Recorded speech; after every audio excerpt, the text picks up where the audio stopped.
എന്താണോ നമ്മൾ ചിന്തിക്കുന്നത് ആ ചിന്തക്കനുസരിച്ചാണ് കാര്യങ്ങൾ പോവുക. ഈ ചിന്തകൾ ആര് തരുന്നു എന്ന ചോദ്യത്തിന് എന്താണെന്ന് പറയുക ഉത്തരം. ആ ഉത്തരം കൂടെ പറഞ്ഞ് അവസാനിപ്പിക്കാം. ഇവിടെ ഇങ്ങനെ ടൈം കുഴപ്പമില്ല. ആ ചോദ്യം എന്ന് പറയുന്നത് ഇതാണ്. വെറുതെ അങ്ങനെ വേറെ ഒരു ചോദ്യം ചോദിക്കാം. നിങ്ങൾ വലിയ ഫിഷ് മാർക്കറ്റ് പോയിട്ടുണ്ട്. വലിയ ഫിഷ് മാർക്കറ്റ് ചെറിയ ഒരു പെട്ടി മീൻ വെക്കുന്ന കടയിലല്ല. ഇപ്പോൾ ദുബായിൽ പോയാലൊക്കെ കാണാം വലിയ ഫിഷ് മാർക്കറ്റ്. ഒരു മാളിൻ്റെ അത്ര തന്നെ അതിനുള്ളിൽ കംപ്ലീറ്റ് ഫിഷ് ഉണ്ടാവും. അങ്ങനെയുള്ളൊരു വലിയ ഫിഷ് മാർക്കറ്റിൽ അല്ലെങ്കിൽ ഈ ഓഡിറ്റോറിയത്തിനുള്ളിൽ മുഴുവൻ ഫിഷ് മാർക്കറ്റാണെന്ന് വിചാരിക്കാം. നിങ്ങളിൽ ഒരാൾ മീൻ കച്ചവടക്കാരനല്ല, പക്ഷേ രാവിലെ മുതൽ വൈകുന്നേരം വരെ ഇതിനുള്ളിലൂടെ ഇങ്ങനെ നടക്കുകയാണ്. ഒരു മീനും തൊട്ടിട്ടില്ല, ഒരാൾക്കും തൂക്കി കൊടുത്തിട്ടില്ല, ഒന്നും ചെയ്തിട്ടില്ല. പക്ഷേ ഇതിനുള്ളിലൂടെ ഇങ്ങനെ നടന്നു. വൈകുന്നേരം ആകുമ്പോൾ ഇറങ്ങിപ്പോയിട്ട് നിങ്ങൾ പുറത്ത് ചായക്കടയിലോ പള്ളിയിലോ അമ്പലത്തിലോ പോയാൽ തൊട്ടടുത്തുള്ള ആൾക്ക് നിങ്ങൾ എന്ത് സ്മെല്ല് ചെയ്യുമെന്നറിയോ? മീൻ മണക്കും. ഒരു സംശയമില്ല. സംശയം ഉണ്ടെങ്കിൽ നിങ്ങൾ ഒരു ദിവസം പോയി നോക്കും. വെറുതെ മീൻ വിൽക്കുന്ന ഹാളിൽ വെറുതെ നടന്നാൽ മതി. നിങ്ങൾ എന്ത് ചെയ്യണ്ട? മീൻ തൊടണ്ട. നേരെ ഓപ്പോസിറ്റ് പറയാം. നിങ്ങൾ നല്ല ഒരു മാളിലോ മറ്റോ ഒരു പെർഫ്യൂം ഷോപ്പിൽ പോവാം. പെർഫ്യൂം ഷോപ്പ് നിങ്ങളുടെ സുഹൃത്തിൻ്റെയാണ്. നിങ്ങൾ അവിടെ ചെല്ലുന്നു, ആളോട് ഇങ്ങനെ വൈകുന്നേരം വരെ സംസാരിച്ചിരിക്കുന്നു. ഒരു പെർഫ്യൂം നിങ്ങൾ തൊട്ട് നോക്കിയിട്ടില്ല, ഒരെണ്ണം ഒഴിച്ചു കൊടുത്തിട്ടില്ല, ഒരു പെർഫ്യൂം സാമ്പിൾ അടിച്ചു നോക്കിയിട്ടില്ല, ഒന്നും ചെയ്തിട്ടില്ല. നിങ്ങൾ ആ കടയിൽ ഇരുന്നിട്ടേ ഉള്ളൂ വൈകുന്നേരം. എന്നിട്ട് നിങ്ങൾ ഇറങ്ങി പള്ളിയിൽ പോയി നോക്കൂ, അല്ലെങ്കിൽ വേറെ എവിടെ പോയി നോക്കൂ. ആളുകൾക്ക് നിങ്ങൾ എന്ത് സ്മെല്ല് ചെയ്യും? പെർഫ്യൂം സ്മെല്ല് ചെയ്യും. ഫിസിക്കലി കൃത്യമായിട്ട് അതിന് റീസൺ ഉണ്ട്. ഈ അറ്റ്മോസ്ഫിയർ, ഈ എയറിൽ അതിൻ്റെ കണികകളുണ്ട്. അത് നമ്മുടെ ബോഡിയിൽ കെമിസ്ട്രിക്കാർക്ക് അറിയാം. അഡ്സോർബിയും ഈ അഡ്സോർബിൻ്റെ സ്മെല്ലാന്നൊക്കെ പറയാം.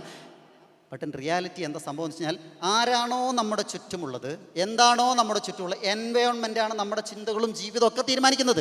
അപ്പം നിങ്ങൾ ആരുടെ കൂടെ കൂട്ടുകൂടണം എന്നുള്ളത് വളരെ പ്രധാനപ്പെട്ട ചോദ്യം. നിങ്ങൾ കൂട്ടുകൂടേണ്ടത് നിങ്ങളുമായിട്ട്. നമ്മൾ സാധാരണ പറയാറുണ്ട്, നിങ്ങൾ 4 പേരെ കൂടെ നടക്കുകയാണെങ്കിൽ ഇതിൽ 3 പേരും ഓവർ തിങ്കേഴ്സ് ആണെങ്കിൽ യു വിൽ ബി ദ 4. നിങ്ങൾ 4ാമത്തെ ഓവർ തിങ്കർ ആയിരിക്കും. നിങ്ങൾ 3 ഗോസിപ്പേഴ്സിൻ്റെ കൂടെയാണ് നടക്കുന്നതെങ്കിൽ definitely you will become the 4th one. അപ്പോൾ അതുകൊണ്ട് തന്നെ ആരുടെ കൂടെ നിങ്ങൾ സംവദിക്കുന്നു, ആരുടെ കൂടെ ജീവിക്കുന്നു എന്നുള്ളത് വളരെ പ്രധാനപ്പെട്ട ചോദ്യമാണ്.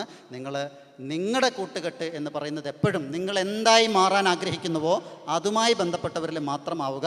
ഇതിനപ്പുറത്തേക്കെന്ന് പറഞ്ഞാൽ ഞാൻ ശരിക്കും ചെയ്യാൻ ഉദ്ദേശിച്ചൊരു കാര്യം ഉണ്ടായിരുന്നു. ഇതിൽ ധൈര്യമുള്ള ഒരാൾ ആ കാര്യം മാത്രം ഞാൻ പറഞ്ഞ ഒഴിവാക്കാണ്. ഇതിലൊരാൾ ഇവിടെ സ്റ്റേജിലേക്ക് വരാൻ പറയുന്നു. നിങ്ങൾ ആരെങ്കിലും ഒരാൾ വരും. അങ്ങനെ വന്നു കഴിഞ്ഞാൽ ഇതിൽ മറ്റൊരാളെ കാണിച്ചിട്ട് അയാൾ നിങ്ങളെക്കുറിച്ച് എന്താ ചിന്തിക്കുന്നതെന്ന് ചോദിച്ചാൽ നിങ്ങൾ പറയും, എന്തെങ്കിലും ഒന്ന് പറയും.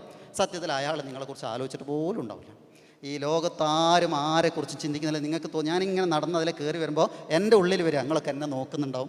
എൻ്റെ ബോഡി ലാംഗ്വേജ് ശ്രദ്ധിക്കും. നിങ്ങൾക്ക് വേറെ എന്തൊക്കെ പണിയുണ്ട്? നിങ്ങൾ രാവിലെ മുതൽ എത്രയോ ആളെ കണ്ടുകൊണ്ടിരിക്കുകയാണ്. നിങ്ങളത് മൈൻഡ് ചെയ്തിട്ടില്ല, പക്ഷേ അതെൻ്റെ ചിന്തയാണ്. ഇനി നിങ്ങളിതിൽ ഇറങ്ങിപ്പോകുമ്പോൾ പലരും നോക്കുക, എന്നെ മറ്റുള്ളവർ ശ്രദ്ധിക്കുന്നുണ്ടോ, മറ്റുള്ളവരെന്ത് വിചാരിക്കും? ആരും ഒന്നും വിചാരിക്കാൻ പോകുന്നില്ല. നിങ്ങളുടെ ലൈഫ് നിങ്ങൾ മാത്രം കരുപ്പിടിപ്പിക്കുകയാണ്. അങ്ങനെ കരുപ്പിടിപ്പിക്കാൻ നിങ്ങൾക്ക് കഴിയട്ടെ എന്ന് മാത്രം ആശംസിക്കുന്നു. വൈകിയ വേളയിൽ ഇത്രയും സമയം ക്ഷമിച്ചു നിന്ന, സ്നേഹിച്ചു നിന്ന, കേട്ട് നിന്ന മുഴുവൻ ആളുകൾക്കും നല്ല ചടുലമായ ചുവടുകൾ വെക്കാനുള്ള എല്ലാവിധ ആശംസകളും നേരുന്നു. ഒറ്റ കഥയും കൂടെ പറഞ്ഞ് അവസാനിപ്പിക്കാം. എന്നാൽ പിന്നെ ഒരു സുഖമാണല്ലോ. കഥ ഇതാണ്. നിങ്ങൾ എന്തൊക്കെ നേടിയാലും, ഞാൻ ഇങ്ങനെ കഴിഞ്ഞ ദിവസങ്ങൾ ഈ വീഡിയോ ചെയ്യാൻ വേണ്ടി കഥകൾ ഇങ്ങനെ സെർച്ച് ചെയ്യുമ്പോൾ കിട്ടുന്നത് പറയാൻ ഇങ്ങനെ നിർത്തുമ്പോൾ അങ്ങനെ തോന്നിയതാണ്.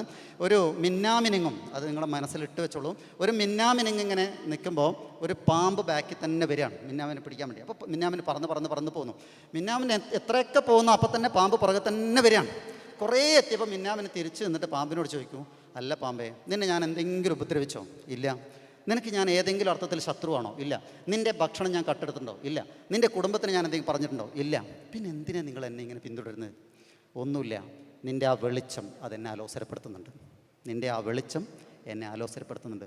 ഓർക്കുക, നിങ്ങളെപ്പോഴൊക്കെ ഷൈൻ ചെയ്യുന്നുവോ വേറെ എത്രയോ പാമ്പുകൾക്ക് നിങ്ങളുടെ ആ വെളിച്ചം അലോസരമായി മാറും. അത് നോക്കി നിന്നാൽ നമുക്ക് വളരാൻ പറ്റില്ല. നമ്മൾ നക്ഷത്രത്തോളം പ്രകാശിക്കാൻ ശ്രമിക്കുക. ആരൊക്കെ അലോസരപ്പെട്ടാലും എൻ്റെ പ്രകാശം ഞാൻ കെടുത്തില്ല എന്ന് ഉറച്ച് പറയാൻ കഴിയുക. നന്ദി, നമസ്കാരം.